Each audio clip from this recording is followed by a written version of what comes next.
To our amazing viewers at Cheating Tales Lab, welcome and thank you. Your presence makes these stories worth sharing. We'd love to hear, which part of the world are you joining us from? Let us know. Now, let's dive into today's story.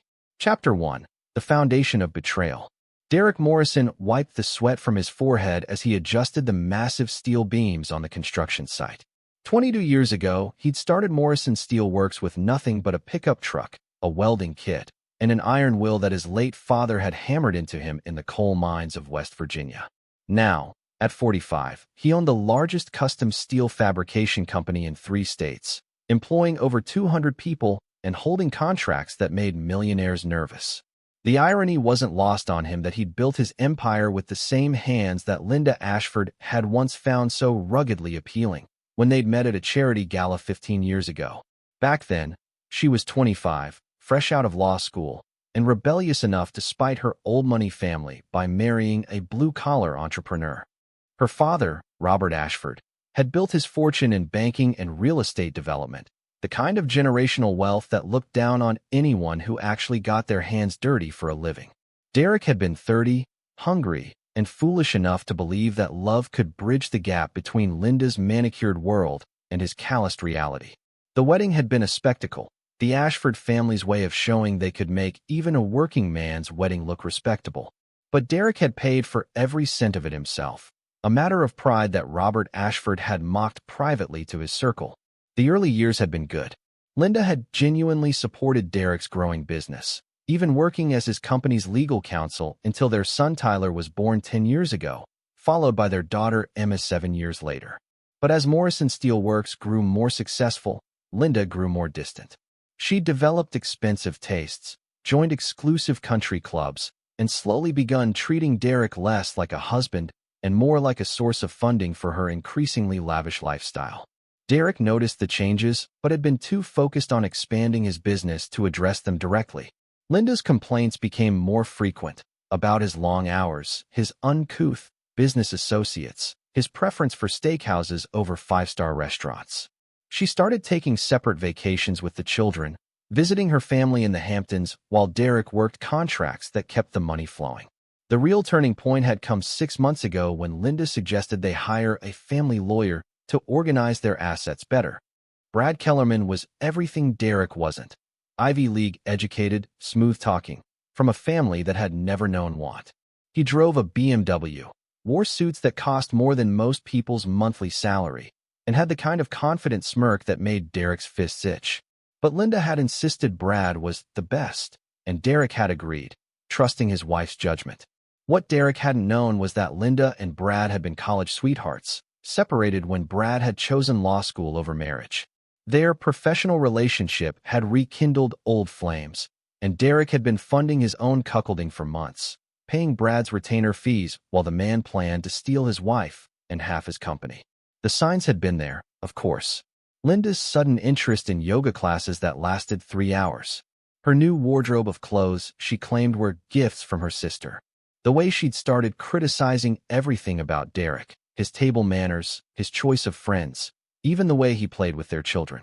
She'd grown cold in bed, claiming stress and fatigue, while secretly planning her escape. Robert Ashford's involvement had been the final insult. The old man had never accepted Derek as family, viewing him as a temporary embarrassment that Linda would eventually outgrow. When Linda had confided her plans to divorce Derek, Robert had enthusiastically supported the idea, even offering to finance the legal battle to ensure Linda got what she deserved. Today's barbecue was supposed to be a celebration of Tyler's 10th birthday, but Derek now understood it was actually Linda's farewell performance. She'd invited her entire family, her parents Robert and Margaret, her sister Claire with her husband Philip, and even her pompous Uncle Charles, who'd never missed an opportunity to remind Derek of his humble origins. Derek had spent the morning preparing Tyler's favorite meal, perfectly grilled ribeye steaks with his secret sauce recipe, corn on the cob, and homemade potato salad. He'd been looking forward to a rare family gathering where he could actually relax and enjoy his children's company. Tyler had been excited all week, and Emma had helped Derek prepare the marinade, her small hands carefully measuring spices under his guidance. But as Derek stepped into the kitchen to retrieve the sauce he'd spent years perfecting, a blend of bourbon, brown sugar, and spices that had become legendary among his business associates. He'd heard Robert Ashford's voice cutting through the evening air like a blade. "He's a good cook. I'll give him that," Robert was saying to Linda, their voices carrying clearly through the open kitchen window. "But this man is deadweight, Linda. You need to leave him before he drags us all down.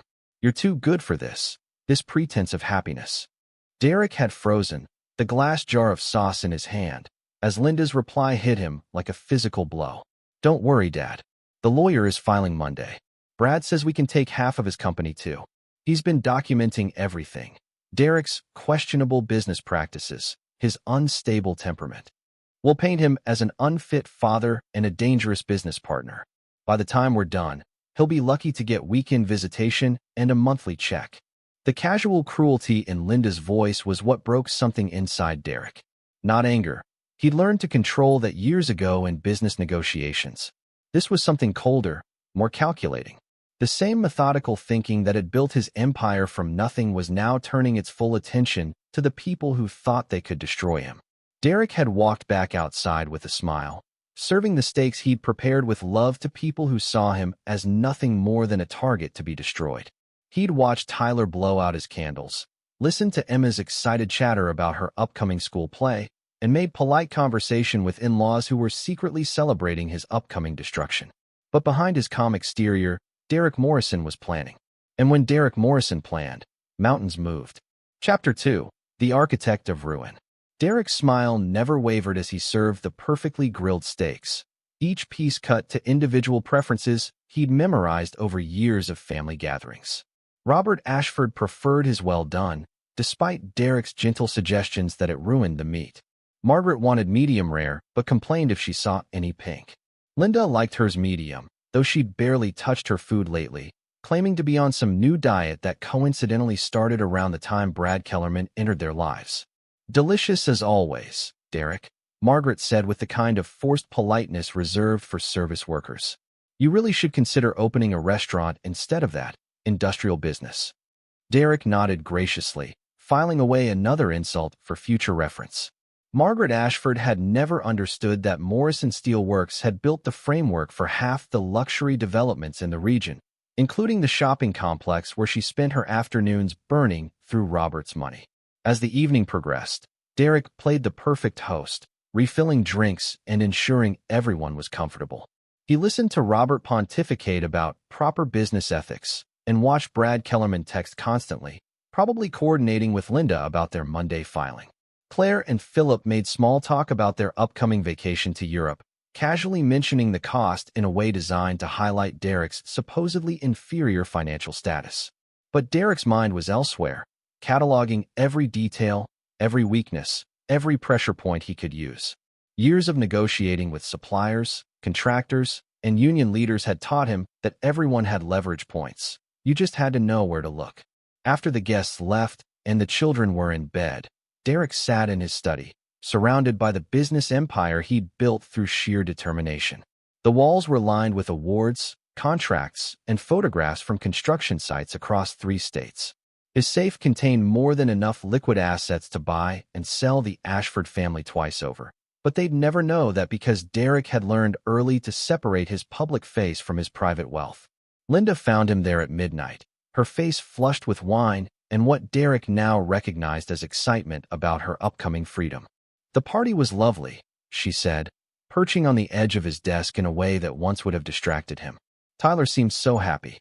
"He's a good kid," Derek replied, not looking up from the contract he was reviewing. "They both are." "Yes, well." Linda's voice took on the carefully rehearsed tone he'd heard through the kitchen window. "Derek, we need to talk. About us. About our future." Derek finally looked up, meeting her eyes with the same calm expression he wore during hostile business negotiations. "What about our future, Linda?" She faltered slightly under his steady gaze. For a moment, Derek wondered if she was having second thoughts, if some part of her remembered the woman who'd once believed in their partnership. But then her chin lifted in the stubborn gesture he'd once found endearing. "I think we both know this isn't working," she said. "We want different things. I need more than this." "More than what, exactly?" Derek's voice remained perfectly level. "More than a successful business that employs hundreds of people? More than a home, 2 healthy children, financial security? You know what I mean. Linda's voice sharpened. I need intellectual stimulation, cultural engagement, someone who understands my background, my needs. Derek nodded slowly, as if considering her words seriously. Someone like Brad Kellerman? The color drained from Linda's face, but Derek continued before she could respond. I'm not angry, Linda. Disappointed, yes. Surprised, not really. He leaned back in his chair, studying her with the same analytical attention he gave to structural engineering problems. What I am curious about is why you think I'd let you destroy everything I've built without a fight. Derek, I know about the affair. I know about the divorce filing. I know about your father's financial backing and Brad's strategy to paint me as an unfit father and business partner. Derek's voice remained calm, but Linda took an involuntary step backward. What I don't understand is why you think I'm the same naive 30-year-old who was grateful for your family's approval. Linda's mouth opened and closed without sound. Derek stood, moving around the desk with the fluid grace of a man who'd spent decades working with dangerous machinery. Here's what's going to happen, he said, his voice gentle but carrying the same authority that commanded construction sites and boardrooms. You're going to call Brad tomorrow and tell him you've changed your mind about the divorce. You're going to convince your father that we're working on our marriage. And you're going to buy me time to prepare my own response to your little conspiracy. You can't. I can't what? Derek stepped closer, and Linda saw something in his eyes that made her remember why other businessmen spoke of Derek Morrison with a mixture of respect and fear. I can't protect my children from a mother who's planning to use them as weapons. I can't defend the company I built from people who think my work is beneath their notice. I can't ensure that people who betray my trust face consequences. Linda pressed herself against the bookshelf, suddenly understanding that she'd drastically underestimated the man she'd been married to for 15 years. Derek, please, the children. The children are my primary concern, Derek replied. Which is why you're going to maintain this facade until I'm ready to show everyone exactly what kind of people you and your family really are. He returned to his desk, picking up his contract as if the conversation was over.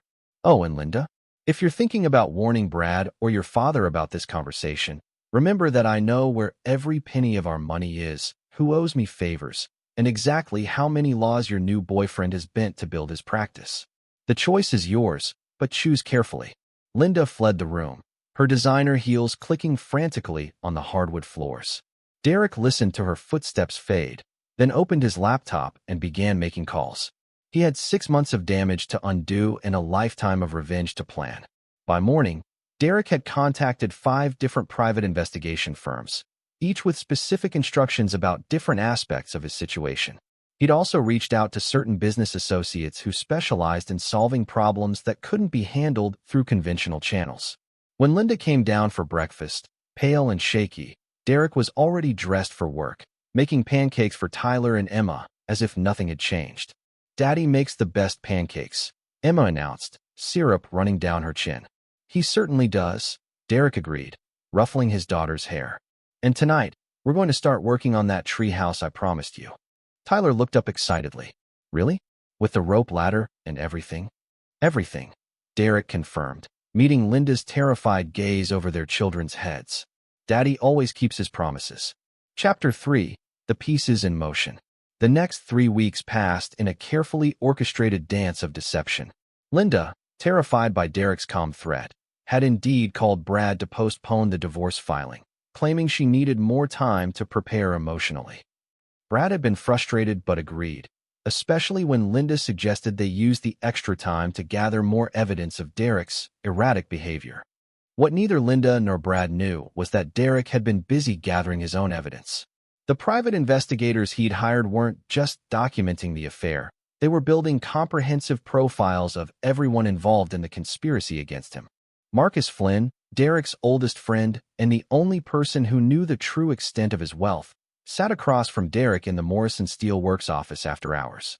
Marcus had served with Derek in the Army before Derek started his business, and their friendship was built on absolute trust and shared understanding of what real loyalty meant. You sure about this path, brother? Marcus asked, reviewing the files Derek had compiled. Once you start this kind of war, there's no going back. Derek looked out at the steel yard where massive I-beams and custom fabrications were waiting for delivery to construction sites across the region. Every piece of metal represented contracts worth millions, relationships built over decades, and trust earned through delivering impossible projects on time and under budget. They declared war when they decided to steal my children and destroy my life's work, Derek replied.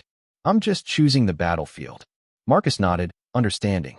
He'd seen Derek negotiate with union bosses who tried to shake him down, deal with suppliers who thought they could cheat him, and handle competitors who underestimated him. Derek never started fights, but he finished them. What do you need from me? Derek handed Marcus a manila folder. Brad Kellerman has been living beyond his means for years. His law practice is successful, but not successful enough to support his lifestyle. The private investigators found some interesting discrepancies in his client trust accounts. Embezzlement? Marcus asked. Nothing that simple. Derek's smile was sharp. Brad's been running a side business, using his position as a lawyer to facilitate certain transactions for clients who prefer to avoid traditional banking oversight. Not technically illegal, but definitely ethically questionable and grounds for disbarment if presented properly. Marcus whistled low. And you're going to what?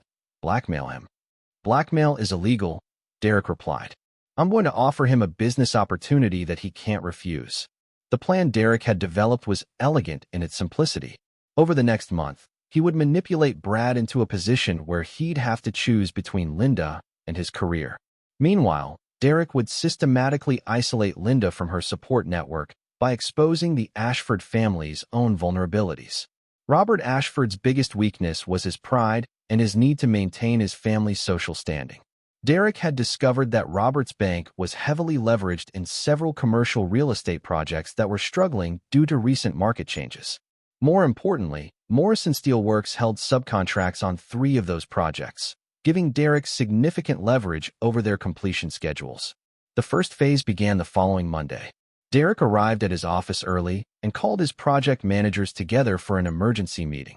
Gentlemen, he announced, we need to discuss some delays in our current projects. Specifically, the Ashford Commercial Development downtown, the Harborview Complex, and the Meridian Office Park. His head project manager, Tom Wilkins, looked confused. Boss, those projects are all ahead of schedule. We've had no issues. We're going to have issues, Derek interrupted. Beginning today, all 3 projects are going to experience significant delays due to safety concerns and design modifications. I want a full review of every weld, every joint, every connection.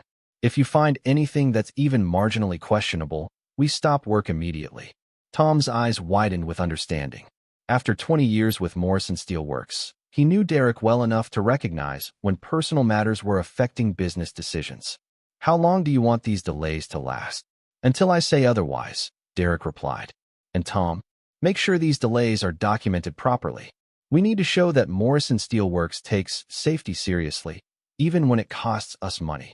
Within 3 days, Robert Ashford was fielding angry calls from developers whose projects had suddenly ground to a halt. The delays weren't Derek's fault. They were entirely legitimate safety concerns that any competent contractor would address. But the timing couldn't have been worse for Robert's bank, which had guaranteed completion bonuses that were now in jeopardy. Meanwhile, Derek put the second phase of his plan into motion. He called Brad Kellerman's office and requested a meeting to discuss expanding their legal relationship. Brad arrived at Morrison Steel Works that Friday afternoon, clearly expecting to discuss Derek's imminent divorce. Instead, Derek led him to the conference room where several contracts were waiting. Brad, I've been thinking about our conversation regarding asset protection, Derek began, pouring coffee from an expensive service set that Linda had bought but he'd never used. You mentioned some strategies for offshore holdings that might benefit my business expansion. Brad's eyes lit up with greed. The kind of money Derek was discussing would generate legal fees that dwarfed anything in Brad's current practice. I'd be very interested in discussing those options, Brad replied, his mind already calculating commissions. Derek smiled. Excellent. Of course, this would require absolute discretion. The kind of work where client confidentiality is paramount. Naturally, Derek slid a contract across the table. I've prepared a retainer agreement for expanded legal services. Very generous terms, I think you'll find. Brad scanned the document, his eyes widening at the numbers. The retainer alone was more than most lawyers made in a year, and the ongoing fees would set him up for life. This is very generous, Brad managed. I believe in paying for the best, Derek replied. Of course, this level of legal representation requires your complete attention. I need to know that my interests come first, ahead of any other clients or personal relationships. Brad hesitated for a moment, understanding the subtext. Derek was offering him enough money to buy his loyalty and his abandonment of Linda. I'm sure we can work something out, Brad said finally, signing the contract. Derek shook his hand warmly. I'm sure we can. Oh, and Brad, I'll need you to start immediately. I have some urgent matters that require your immediate attention. As Brad left the office, contract in hand, Derek made another call. This one was to Margaret Ashford's favorite charity, where Derek had just become the largest anonymous donor in the organization's history. The donation came with specific requirements about how the money should be used, requirements that would put Margaret in an impossible position when they were revealed. By the end of the week, Derek had set multiple traps in motion. Robert Ashford was scrambling to deal with construction delays that threatened his bank's stability. Brad Kellerman was now financially dependent on Derek and contractually obligated to prioritize Derek's interests. And Margaret Ashford was unknowingly involved in a charity scandal that would destroy her social standing when it became public. But Derek wasn't finished. The real masterpiece of his revenge was still being constructed, and when it was complete, everyone who had betrayed him would understand exactly what it meant to underestimate Derek Morrison. Linda, meanwhile, was growing increasingly desperate. The delays in the divorce, combined with Derek's suddenly cheerful demeanor and Brad's strange distance, had left her feeling isolated and confused. She tried to convince herself that Derek was simply accepting the inevitable, but something in his eyes told her that he was planning something far more devastating than she could imagine. She was right. Chapter 4. The Foundations Crack. 6 weeks after the barbecue, Derek's carefully laid plans began to bear fruit. The construction delays he'd orchestrated were creating a domino effect throughout Robert Ashford's financial empire. 3 major development projects were hemorrhaging money due to completion penalties, and Robert's bank was facing serious liquidity issues. Derek sat in his office reviewing the morning reports when his secretary buzzed him. Mr. Morrison, Robert Ashford is here to see you. He doesn't have an appointment, but he says it's urgent. Derek allowed himself a small smile. Phase 1 was complete. Send him in, please. Robert Ashford entered Derek's office looking older than his 68 years. His usually immaculate appearance was disheveled, his face drawn with stress. Derek rose from behind his desk, extending his hand with false warmth. Robert, what a pleasant surprise. Please, sit down. Can I get you anything? Coffee? Water? Robert remained standing, his hands clenched into fists. Cut the bullshit, Derek. I know you're behind these delays. My projects are hemorrhaging money because your people suddenly developed perfectionist standards they've never had before. Derek settled back into his chair, his expression one of wounded innocence. Robert, I'm hurt. Morrison Steel Works has always maintained the highest safety standards. If our thoroughness is causing delays, surely that's better than the alternative. Don't play games with me, Robert snarled. I've been in business longer than you've been alive. I know when I'm being screwed. Derek's expression hardened slightly. You know, Robert, in all the years I've been married to your daughter, you've never once shown me the respect you'd give to any other successful businessman. You've treated me like hired help at family gatherings, dismissed my achievements, and made it clear that you consider me beneath your family standards. Robert shifted uncomfortably. This is exactly about that, Derek interrupted, his voice taking on the steel that had intimidated union bosses and corporate executives. You see, Robert, I've learned something about your family. You mistake cruelty for sophistication, entitlement for class, and manipulation for intelligence. But most importantly, you've forgotten that in the real world, actions have consequences.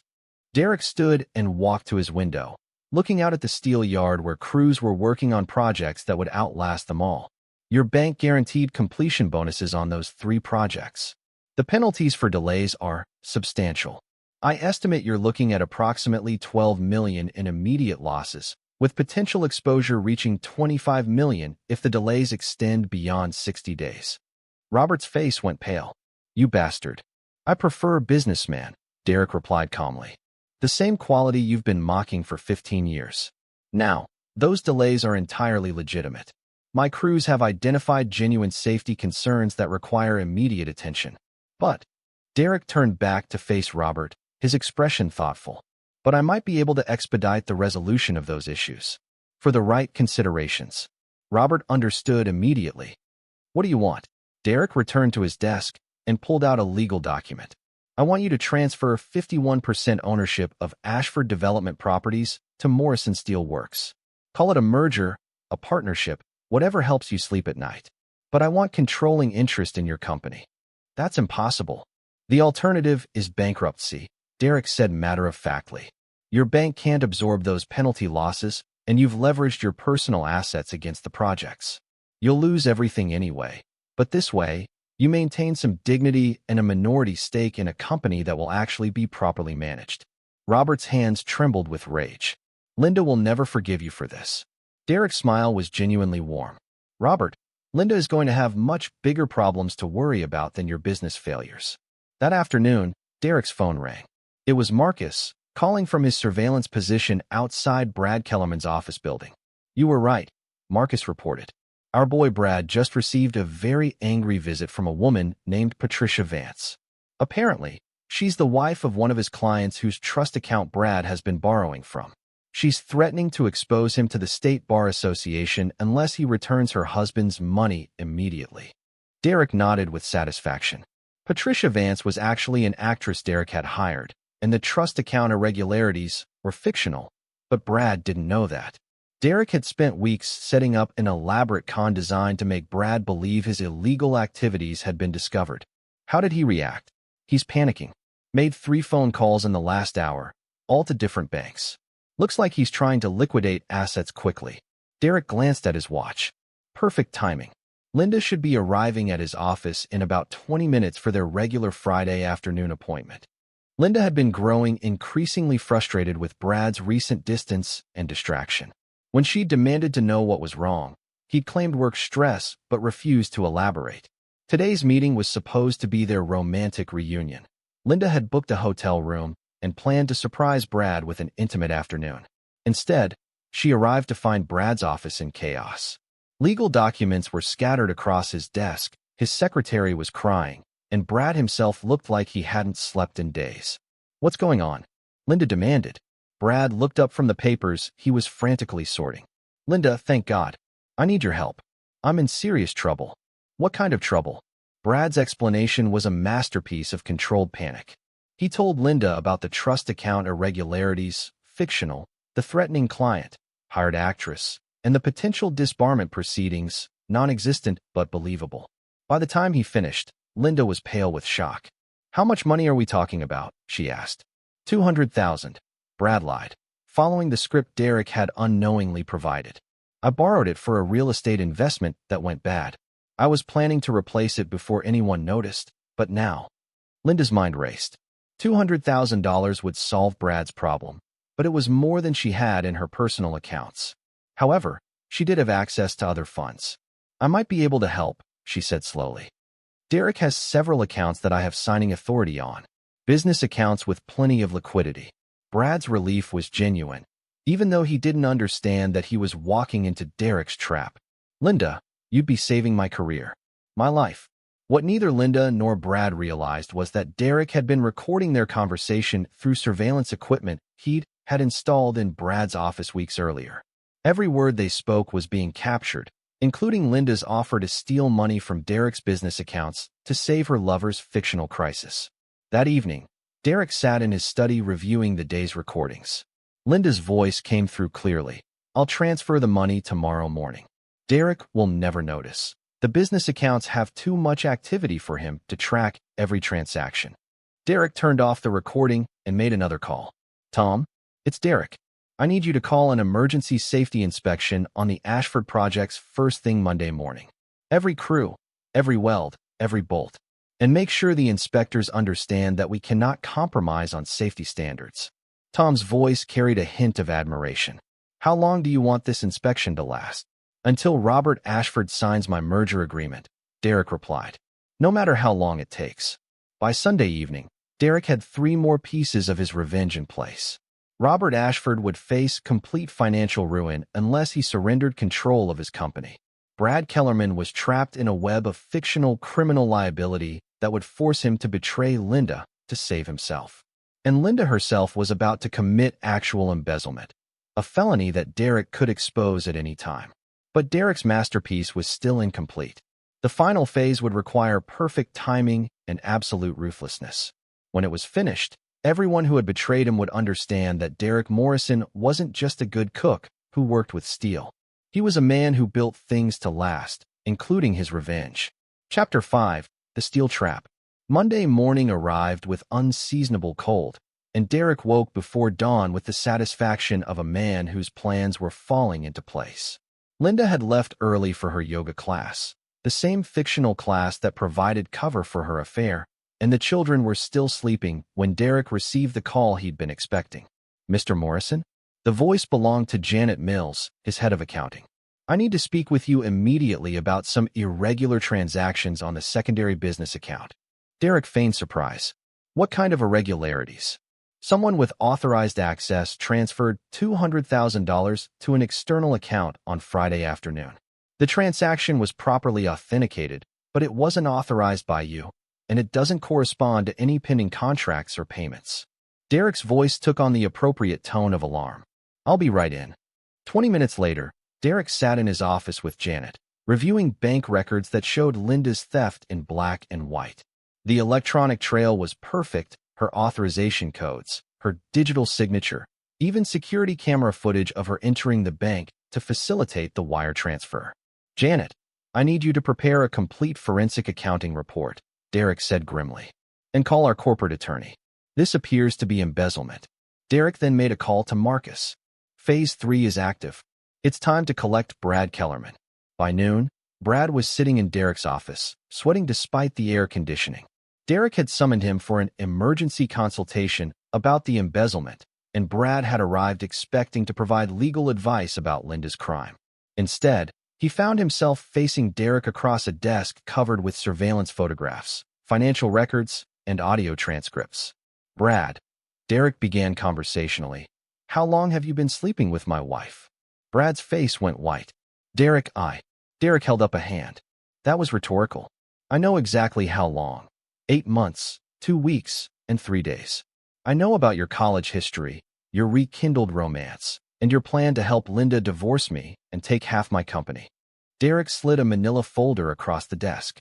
"I also know about the fictional trust account crisis I created to manipulate you into accepting Linda's stolen money." Brad opened the folder with trembling hands. Inside were photographs of him with the actress Derek had hired to play Patricia Vance, transcripts of conversations that revealed the entire scam, and financial records showing that the crisis Brad thought he was facing didn't exist. "You see, Brad, I needed Linda to commit a real crime. Adultery might be morally reprehensible, but it's not a felony. Embezzlement, however, carries a potential sentence of 5 to 10 years in federal prison."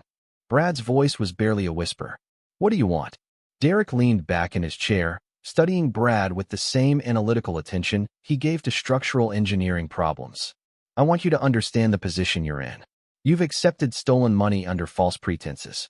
You've conspired with my wife to defraud me of both assets and custody of my children. And you've done all of this while under contract to represent my legal interests." Derek pulled out another document. "This is a sworn affidavit detailing your affair with Linda, your acceptance of embezzled funds, and your conspiracy to defraud me. All I need to do is file this with the authorities, and both you and Linda will face federal charges." "Derek, please." "However," Derek continued, "I'm prepared to offer you a choice. You can take responsibility for your actions, return the stolen money, and disappear from our lives permanently. Or you can face the consequences of your decisions through the legal system." Brad's hands shook as he reviewed the evidence against him. Derek's case was airtight.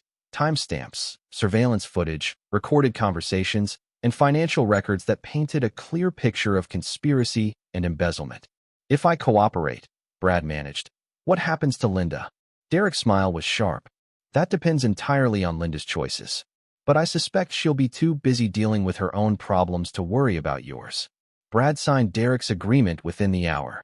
The document laid out his complete confession, his agreement to return the embezzled funds, and his sworn statement that he would have no further contact with Linda or her family. In return, Derek agreed not to press charges, provided Brad disappeared from their lives permanently.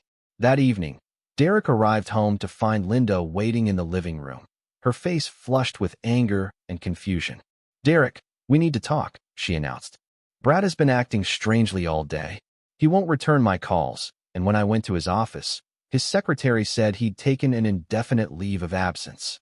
Derek set down his briefcase and looked at his wife with calm interest. "That's odd. I spoke with Brad this afternoon about a legal matter. He seemed fine, though he did mention something about taking some time off." Linda's eyes narrowed. "What kind of legal matter?" "Oh, just some irregularities in our business accounts. Nothing for you to worry about." Derek walked to the bar cart and poured himself a scotch, noting how Linda's face had gone pale at the mention of account irregularities.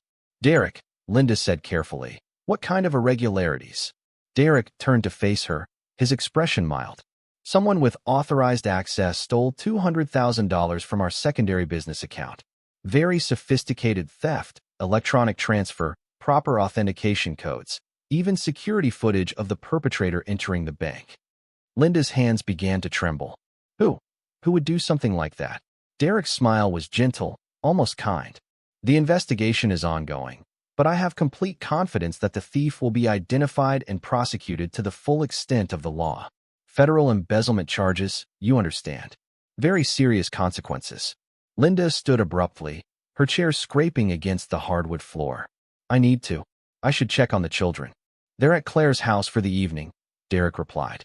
"I thought we should have some privacy to discuss our marriage."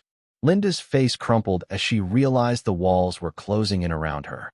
"Derek, I know about everything, Linda." Derek's voice remained calm, but there was steel underneath the surface. "The affair, the divorce plans, your father's involvement, the plan to destroy me and take my children. All of it." Linda sank back into her chair, tears streaming down her face. "Derek, please, I can explain." "No need," Derek interrupted. "Your actions speak quite clearly. The question now is what happens next." Derek walked to his desk and retrieved a thick legal document. "This is a divorce agreement I've prepared. Very generous terms, all things considered. You keep the house, a substantial settlement, and reasonable visitation with the children." Linda's eyes widened with desperate hope. "Derek, thank you, However," Derek continued, "these terms are contingent on your complete cooperation and confession. You'll sign a sworn statement admitting to the embezzlement, the affair, and the conspiracy to defraud me. You'll also agree to seek professional help for your issues." Linda's hope turned to horror. "If I sign that confession, I'll go to prison." Derek nodded. "Possibly. Or the judge might consider your cooperation and impose a lesser sentence. Community service, probation, supervised visitation with the children." "And if I don't sign?" Derek's expression hardened. "Then I file criminal charges tomorrow morning. You'll face trial with a public defender, maximum sentences, and complete loss of custody. Your father's financial empire will collapse under the investigation, and your entire family will be destroyed." Linda stared at the document, understanding that Derek had outmaneuvered her completely. Every move she'd made had been anticipated, every escape route blocked. "I need time to think," she whispered. Derek checked his watch. "You have until morning. The children will be home for breakfast, and I'd prefer they not see their mother arrested in front of them." As Linda fled upstairs, Derek poured another scotch and reviewed his handiwork. Robert Ashford would sign over his company rather than face bankruptcy. Brad Kellerman had already been neutralized and would never contact Linda again. And Linda herself would confess to her crimes rather than destroy their children's lives. But Derek wasn't finished. The final phase of his revenge required one more piece, a revelation that would ensure no one ever underestimated him again. Chapter 6. The Foundation Crumbles. Linda didn't sleep that night. Derek could hear her pacing in the guest bedroom, occasionally making quiet phone calls that always ended in frustrated silence. He suspected she was trying to reach Brad, unaware that her lover had already fled the state with Derek's signed agreement in his pocket. At 6 in the morning, Derek was in the kitchen making breakfast when Linda appeared, her eyes red with exhaustion and tears. She clutched the unsigned confession in her trembling hands. "I'll sign it," she whispered. "But I want to see my children before." Derek nodded graciously. "They'll be home in an hour. Claire is dropping them off before school." Linda collapsed into a chair, staring at the document that would destroy her life. "How long have you known?" "About the affair?" "Months." "About the divorce plans?" "Since the barbecue." Derek flipped pancakes with practiced ease, the domestic normalcy surreal given the circumstances. "About your true character?" "Much longer than I care to admit." Derek, Save it." Derek interrupted, his voice not unkind but final. "We both know this marriage died years ago. You just chose a particularly cruel way to bury it." When Tyler and Emma burst through the front door an hour later, chattering about their sleepover at Aunt Claire's, Linda managed to compose herself enough to hug them goodbye. Derek watched his children with fierce protective love, knowing he was doing this as much for them as for himself. After the school bus left, Linda signed the confession with a shaking hand. Derek witnessed the signature, then locked the document in his safe. "Your attorney will be here at noon to begin proceedings," Derek informed her. "I've arranged for temporary housing and a psychological evaluation. Complete cooperation, Linda. Any deviation from our agreement, and this confession becomes public immediately." Linda nodded numbly, understanding that Derek held her life in his hands. By 2 o'clock, Linda was gone, escorted by lawyers to a treatment facility where she would spend the next 6 months under court supervision. Derek called his office to inform them he'd be working from home for the rest of the day, then made another call to Robert Ashford. "It's done," Derek said simply when Robert answered. "The merger agreements are on my desk," Robert replied, his voice hollow with defeat. 51% ownership of Ashford Development Properties, as demanded. "And the construction delays? Will be resolved immediately. My crews are standing by." Derek smiled. "Pleasure doing business with you, Robert." "Oh, and tell Margaret that her charity work has been illuminating." Derek hung up before Robert could respond, then made his final call of the day. "Marcus, it's time for the press conference." That evening, Derek stood before a room full of reporters, his expression grave as he announced the shocking developments. Linda Morrison, wife of successful businessman Derek Morrison, had been arrested for embezzling $200,000 from her husband's company to fund an affair with her divorce attorney. The attorney, Brad Kellerman, had fled the state after confessing to his role in the conspiracy. But Derek's announcement contained one more surprise, something no one had seen coming. "I'm also announcing today," Derek continued, "that Morrison Steel Works will be expanding significantly following our merger with Ashford Development Properties. This partnership will create the largest construction and development company in the region, with projected revenues exceeding $50 million annually." The reporters erupted with questions. How had Derek discovered his wife's theft? What would happen to the children? How had he managed to acquire Ashford Development Properties so quickly? Derek answered each question with calm professionalism, painting himself as a victim who had acted decisively to protect his business and children. He expressed sadness about his wife's choices, but determination to move forward. What he didn't mention was the final twist in his revenge. The detail that would ensure his victory was complete and permanent. 3 days later, Emma Morrison sat in her father's study, helping him organize files for his expanding business empire.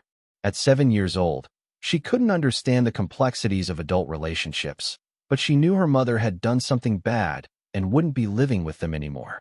"Daddy," Emma asked as she sorted papers into neat piles, "why did Mommy take money from your company?" Derek paused in his work, considering how to answer. Emma deserved honesty appropriate to her age, but she also deserved protection from the full ugliness of what had happened. "Sometimes adults make bad choices," Derek said carefully. "Mommy made some bad choices because she was unhappy, and now she has to face the consequences." Emma nodded solemnly. "Will she get better?" "I hope so, sweetheart. That's why she's getting help from doctors who specialize in helping people who make bad choices." Tyler, now 10 and more aware of the situation's complexity, joined them in the study. "Dad, the kids at school are saying things about Mom. About her being in jail." Derek set down his pen and pulled his son close. "Tyler, what happened between your mother and me is between adults. She made mistakes, and she's paying for them. But that doesn't change the fact that she loves you and Emma, even if she showed it poorly." "Are you going to get married again?" Tyler asked. Derek smiled. Someday, perhaps. But right now, my focus is on you two and making sure our family is strong and stable. What Derek didn't tell his children was that Linda's confession had contained one final revelation, something that would ensure she never posed a threat to their family again. The psychological evaluation ordered by the court had revealed that Linda suffered from narcissistic personality disorder with antisocial traits. Combined with her embezzlement conviction, the diagnosis made her an unfit mother under state law. Derek's attorney had already filed for full custody, with supervised visitation being the best outcome Linda could hope for. But Derek's most devastating stroke had been his merger with Ashford Development Properties. By acquiring controlling interest in Robert's company, Derek had gained access to decades of financial records that revealed a pattern of questionable business practices, tax avoidance schemes, and ethical violations that bordered on criminal. Robert Ashford, the man who had considered Derek beneath his family's standards, was now Derek's employee. Margaret Ashford's charity work had been exposed as a tax shelter that would likely result in civil penalties and social disgrace. The entire Ashford family legacy was now under Derek's control. 3 months after the barbecue that had changed everything, Derek stood in his expanded office overlooking a steel yard that had doubled in size. The walls displayed new contracts worth tens of millions of dollars, expansion plans for facilities in 2 additional states, and architectural drawings for the Morrison Steel Works corporate headquarters, a gleaming tower that would dominate the city skyline. His phone buzzed with a text from Marcus. Linda's lawyer filed an appeal of the custody ruling. Judge denied it without consideration. She gets 4 hours supervised visitation per month, pending completion of court-ordered treatment. Derek deleted the message and returned to his work. Linda had gambled with their marriage, their children's stability, and his life's work. She had lost everything. But Derek Morrison had built something stronger than revenge. He had constructed a new life on the ruins of betrayal, and like everything Derek built, it was designed to last forever. Chapter 7. The New Foundation. 6 months after Linda's arrest, Derek Morrison stood in the lobby of Morrison Steel Works' new corporate headquarters, a 30-story glass and steel monument to his success. The building dominated the city skyline, its modern architecture contrasting sharply with the older structures around it. Much like Derek himself had always stood apart from the established order that had tried to diminish him. Emma and Tyler flanked him as they toured the executive floors, their eyes wide with amazement at their father's achievement. The children had adapted well to their new reality, especially once Derek had hired Maria Santos, a warm and competent housekeeper who provided the stability they needed during the transition. "This is your daddy's office," Derek explained to Emma as they entered the top-floor executive suite. Floor-to-ceiling windows offered a panoramic view of the city, while the walls displayed awards, contracts, and photographs documenting Derek's rise from a single welding truck to a regional construction empire. Tyler studied a framed newspaper article about the Morrison-Ashford merger. "Dad, are you really the biggest construction company in 3 states now?" Derek smiled, ruffling his son's hair. "We're certainly one of them. But more importantly, we employ over 400 people who can support their families because of the work we do." What Derek didn't mention was the phone call he'd received that morning from Linda's court-appointed attorney. Linda had completed her psychological evaluation and substance abuse counseling, and her lawyer was requesting expanded visitation rights. Derek had listened politely, then instructed his attorney to deny the request unless Linda agreed to additional conditions that would effectively ensure she remained powerless to disrupt their lives. The children didn't need to know that their mother was fighting desperately to regain any meaningful role in their lives. They also didn't need to know that Derek had no intention of allowing Linda to damage them further. That evening, Derek sat in his home study, reviewing financial reports when Maria knocked on the door. "Mr. Morrison? There's a woman here to see you. She says she's Emma's teacher, Miss Peterson." Derek frowned. He hadn't scheduled any parent conferences, and the school typically called before sending teachers to students' homes. "Send her in, please." Sarah Peterson entered Derek's study with the nervous energy of someone who was clearly out of her comfort zone. She was younger than Derek had expected, mid-30s, with auburn hair and intelligent green eyes that reminded him why he'd once been attracted to professional women. "Mr. Morrison, I apologize for coming by unannounced," Sarah began. "I tried calling your office, but they said you were working from home today." Derek gestured to a chair across from his desk. Please sit down. Is Emma having problems at school? Not problems, exactly, Sarah replied, settling into the chair with obvious relief. Emma is an exceptional student, bright, creative, and remarkably resilient given recent events. But I'm concerned about some of her recent artwork and writing assignments. Sarah pulled out a manila folder containing several of Emma's school projects. The drawings showed a family of 3, a father and 2 children, but the figures were often surrounded by dark colors and shadowy shapes. Emma's written several stories about families that are broken and children who have to protect their fathers from bad people, Sarah explained. She's clearly processing some complex emotions about her mother's absence. Derek studied his daughter's artwork, noting the careful way Emma had drawn protective barriers around the family figures. Even at 7, Emma understood that their family had been under attack and that Derek had successfully defended them.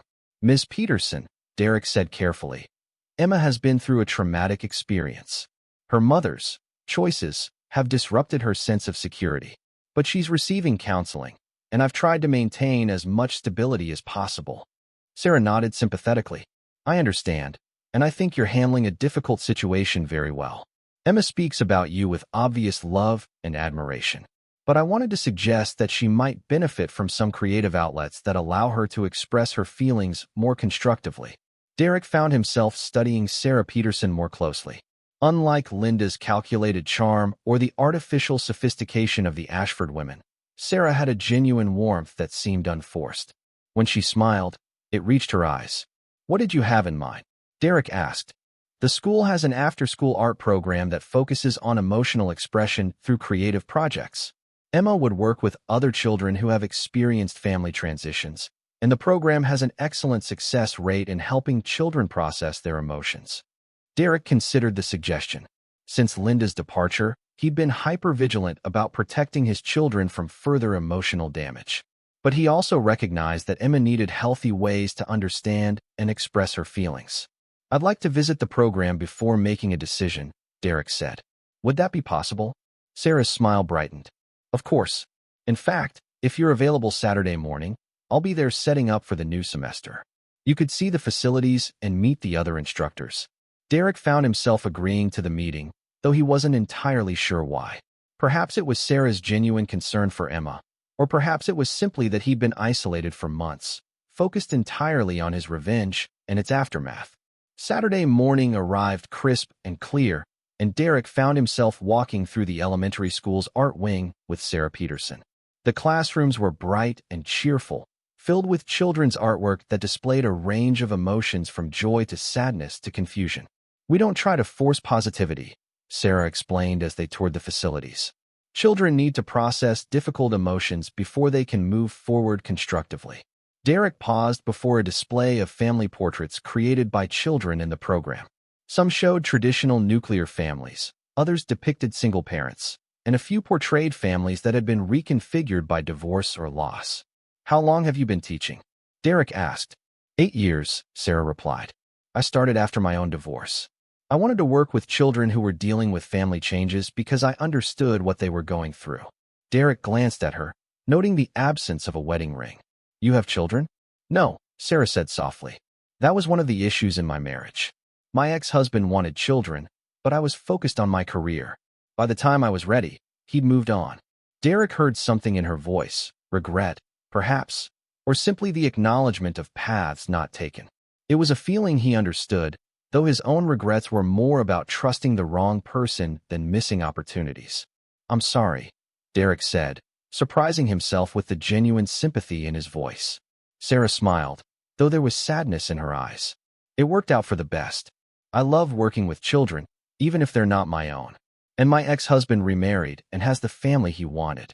They continued the tour, discussing the program's structure and Emma's potential participation. Derek found himself impressed by Sarah's professionalism and her obvious dedication to her students. As they concluded the visit, Sarah turned to Derek with a thoughtful expression. Mr. Morrison, may I ask you something personal? Derek nodded, curious. Emma talks about you constantly. Your work, your strength, how you protected the family. She clearly idolizes you. But I wonder, who protects you? The question caught Derek off guard. For months, He'd been focused on being strong for his children, on building defenses against anyone who might threaten them. He hadn't considered that his own isolation might be noticeable to others. "I don't need protection," Derek replied automatically. Sarah's green eyes studied him with surprising intensity. "Everyone needs support, Mr. Morrison. Even successful businessmen who build empires and win custody battles." Derek felt something stir inside him, an emotion he hadn't experienced since before Linda's betrayal. Not attraction, exactly, but connection. Sarah Peterson saw him not as a conquest or a stepping stone, but as a person who might need understanding. "Would you like to have coffee sometime?" Derek found himself asking. To discuss Emma's progress in the program, of course. Sarah's smile was warm and genuine. "I'd like that very much." As Derek drove home, he reflected on the unexpected encounter. For the first time in months, he'd met someone who seemed interested in him as a person rather than as a symbol of success or failure. But Derek Morrison had learned hard lessons about trust. If he was going to allow anyone new into his life and into his children's lives, it would be on his terms, with complete transparency about who he was and what he'd done to protect his family. Sarah Peterson would have to prove herself worthy of the Morrison family's trust, and Derek would ensure that she understood exactly what that meant. Chapter 8: Steel and Substance. 3 weeks into Emma's participation in the art therapy program, Derek found himself looking forward to his Saturday morning conversations with Sarah Peterson. What had begun as discussions about Emma's progress had evolved into something more personal. Coffee after the program sessions, long talks about their respective careers, and gradually increasing comfort with each other's company. Sarah was unlike any woman Derek had known. Where Linda had been calculating and the Ashford women had been entitled, Sarah possessed a genuine warmth that seemed untouched by the cynicism that had marked Derek's recent experiences. She was also remarkably perceptive, often noticing details about Derek's behavior that he thought he'd hidden. "You're different when you talk about your work," Sarah observed during one of their coffee meetings. "Not just proud, but protective, like you're defending something sacred." Derek considered her words carefully. He'd been deliberately vague about the specifics of his business expansion and the circumstances surrounding his divorce, but Sarah's insight suggested she understood more than she'd let on. "Morrison Steelworks is more than a business," Derek replied. "It represents everything I've built from nothing. Every contract, every employee, every successful project is proof that I can create something lasting." Sarah nodded thoughtfully. "And when someone threatens that, you respond accordingly." Derek studied her face, looking for judgment or fear. Instead, he saw understanding, not approval, necessarily, but comprehension of the motivation behind his actions. "I protect what matters to me," Derek said simply, "including Emma and Tyler. Especially Emma and Tyler." Sarah was quiet for a moment, stirring her coffee with deliberate care. "Derek, can I ask what really happened with your ex-wife?" Derek had been expecting this question for weeks. Sarah was too intelligent not to have noticed the gaps in his narrative, too observant not to have picked up on Emma's subtle references to protecting Daddy and keeping their family safe. "Linda made choices that threatened our children's stability," Derek replied. "I responded by ensuring she couldn't make those choices again." Sarah's green eyes met his directly. "That's what you did." "I'm asking what she did to provoke it." Derek realized he was at a crossroads. He could continue deflecting Sarah's questions, maintaining the carefully constructed narrative that painted him as a wronged husband who'd simply divorced an unfaithful wife. Or he could trust her with the truth about the depth of his planning and the ruthlessness of his revenge. "Linda conspired with her lover and her family to destroy me," Derek said finally. "They planned to take my children, my business, and my reputation. They saw me as a convenient target, someone they could manipulate and discard without consequences." "So you made sure there were consequences?" Derek nodded. "I made sure they understood exactly what it costs to betray Derek Morrison." Sarah was quiet for several minutes, processing Derek's admission. Derek waited, prepared for her to make excuses and leave. Most people were uncomfortable with the reality of his methods, preferring to believe that justice always came through official channels and legal remedies. "How far did you go?" Sarah asked finally. Derek met her gaze steadily. "As far as necessary to protect my children and everything I'd built." Sarah nodded slowly. "And you'd do it again if someone threatened your family?" Without hesitation, Sarah reached across the table and placed her hand over Derek's. Good. Emma and Tyler deserve a father who will fight for them. Derek felt something shift inside him, a tension he hadn't realized he'd been carrying since Linda's betrayal. Sarah's acceptance of his protective nature, her understanding that his methods had been necessary rather than excessive, validated choices he'd questioned during sleepless nights. Most people would be horrified by what I did, Derek said. Sarah's smile was warm but knowing. Most people have never had everything they love threatened by people they trusted. I have no illusions about what you're capable of, Derek. But I also see how gentle you are with Emma, how patient you are with Tyler, how hard you work to provide for them. You're not a monster. You're a man who refuses to be a victim. That evening, Derek sat in his study reviewing contracts for Morrison Steel Works' latest expansion when Tyler knocked on the door. Dad, can I ask you something? Derek set aside his papers and gestured for his son to enter. At 10, Tyler was developing his father's serious demeanor and analytical mind. He'd been remarkably resilient during the family upheaval, but Derek knew the boy was still processing the dramatic changes in their lives. What's on your mind, son? Tyler settled into the chair across from Derek's desk, unconsciously mimicking his father's posture. The kids at school say their parents are talking about you, about how you got so rich so fast, and what happened to Mom. Derek had been expecting this conversation. In a city the size of theirs, Derek's rapid business expansion and Linda's dramatic fall from grace hadn't gone unnoticed. The merger with Ashford Development Properties had generated significant media attention, as had Linda's embezzlement conviction. What are they saying? Derek asked. Tyler shifted uncomfortably. Some of them say you're really smart and really tough. But others say you're mean, that you hurt people who get in your way. Derek considered his response carefully. Tyler was old enough to understand complex concepts, but Derek wanted to provide guidance without burdening his son with adult responsibilities.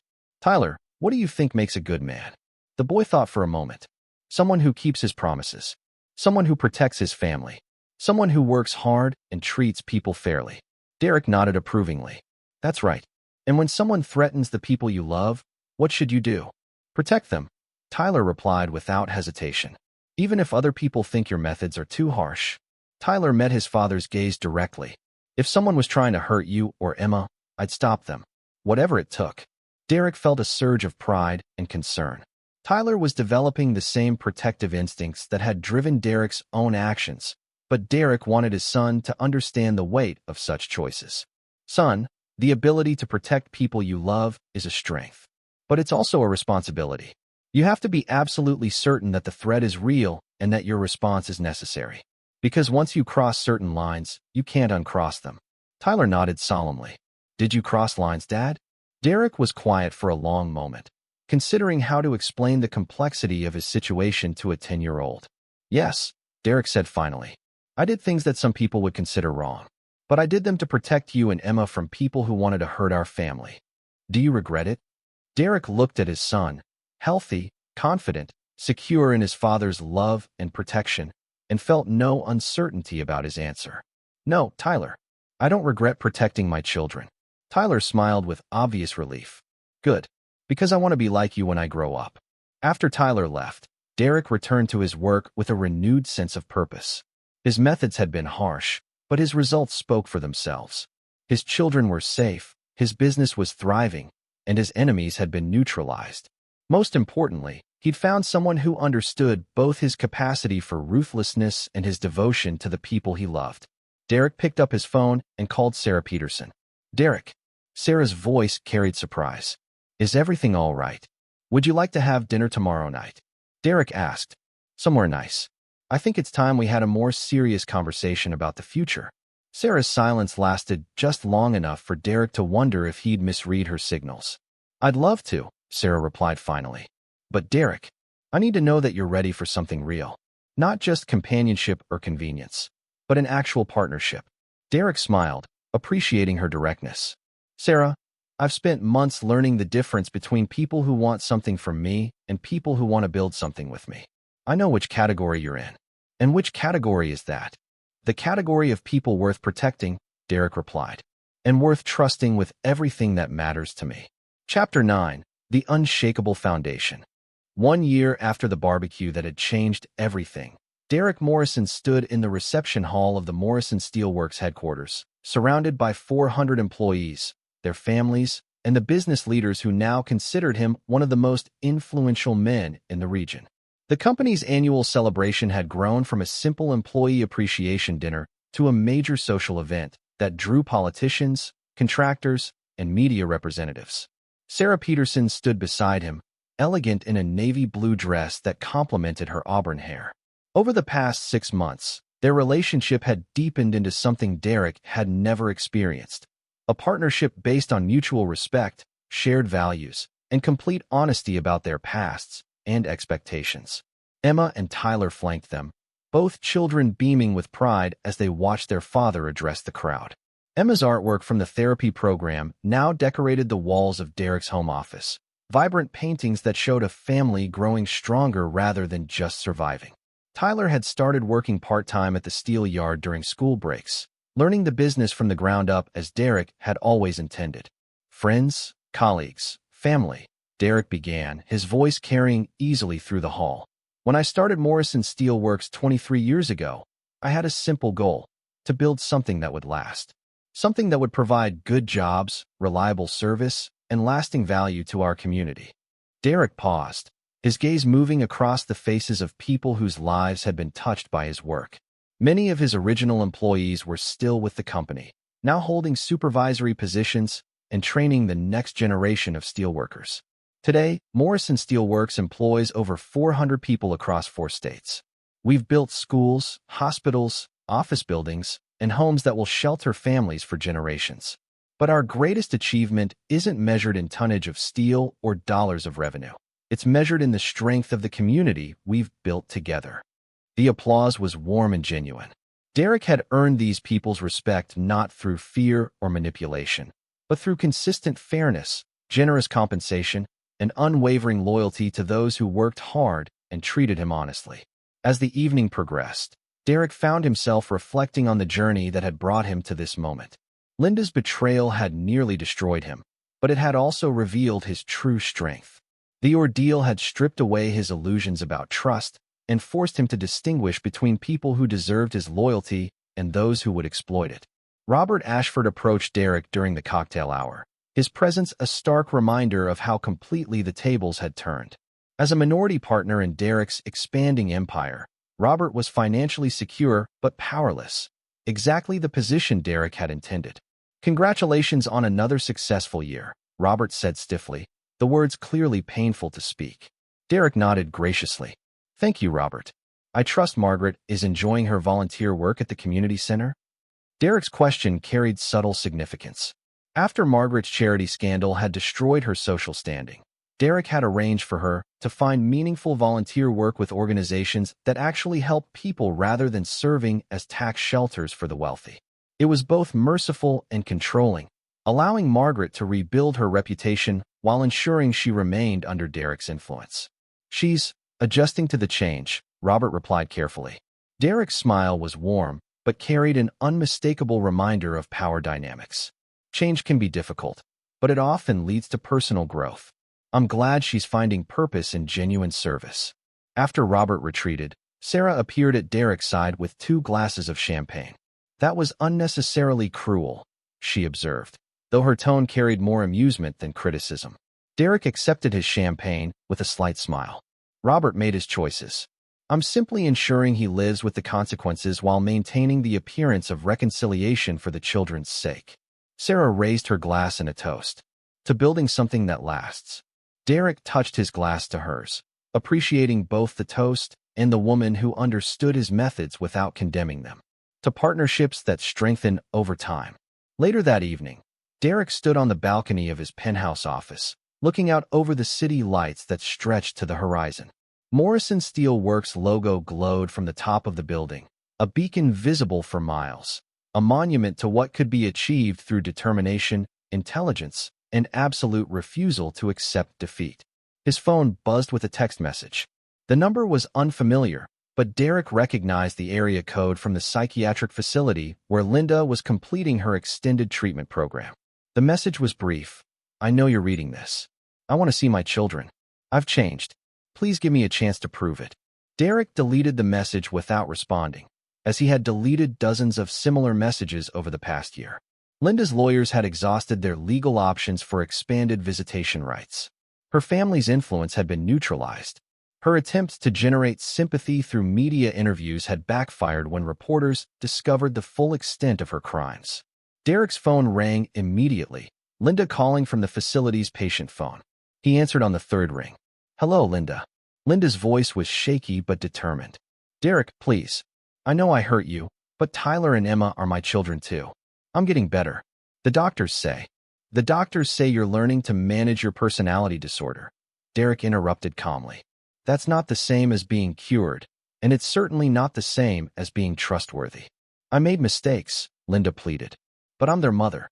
They need stability, security, and protection from people who would use them as weapons," Derek replied. "They need to know that their father will always put their welfare above social expectations or legal technicalities." Derek's voice remained steady, but Linda could hear the steel underneath. "You conspired to destroy their family for your own selfish purposes. You embezzled money from the company that provides for them. You chose your affair over their emotional well-being. Those weren't mistakes, Linda. They were choices that revealed your true character." "People can change," Linda whispered. "Perhaps," Derek acknowledged. "But some changes come too late to repair the damage already done. You had 15 years to choose our family over your own desires. You chose differently, and now you live with the consequences." Derek ended the call and blocked the number, as he had blocked all previous attempts at contact. He'd given Linda multiple opportunities to prioritize their children's needs over her own wants. She'd failed every test, and Derek had no intention of giving her additional chances to damage Tyler and Emma. The balcony door opened behind him, and Sarah stepped outside, wrapping her arms around Derek's waist. "Linda?" she asked softly. Derek nodded, leaning back against Sarah's warmth. "The same conversation we've had dozens of times. She wants another chance to prove she's changed.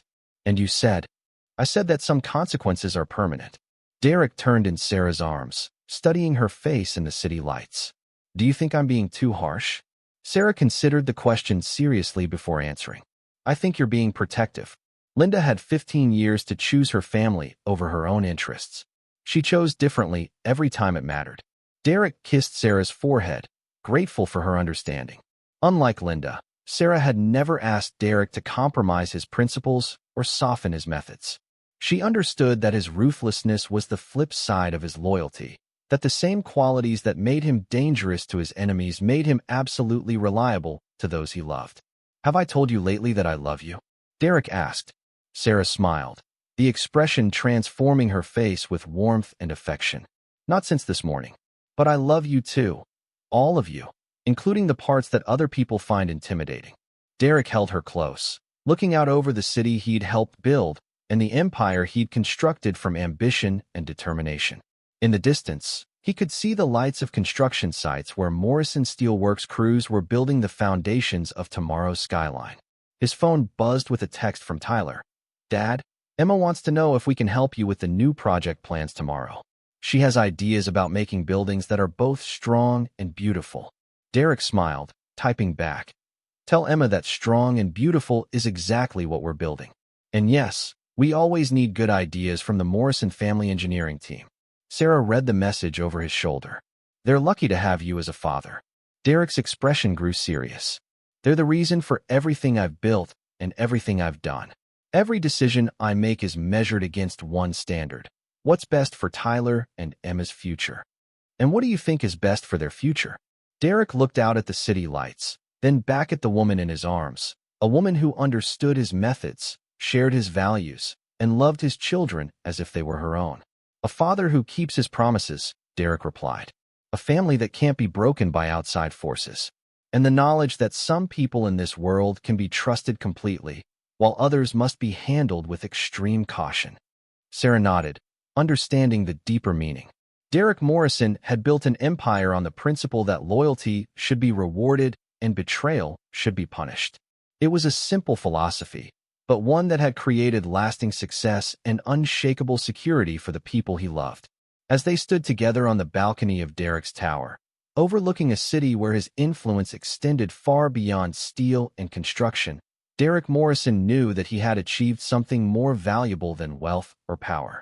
He had built a foundation strong enough to last forever, one based on absolute loyalty to those who deserved it and absolute ruthlessness toward those who didn't. Linda would spend the rest of her life learning the difference.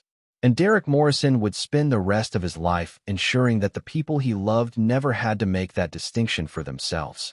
The Steel Emperor had won his war, and his victory was measured not in the destruction of his enemies, but in the unshakable strength of everything he had built to protect. This is where our story comes to an end. Share your thoughts in the comments section. Thanks for your time. If you enjoy this story, please subscribe to this channel. Click on the video you see on the screen, and I will see you there.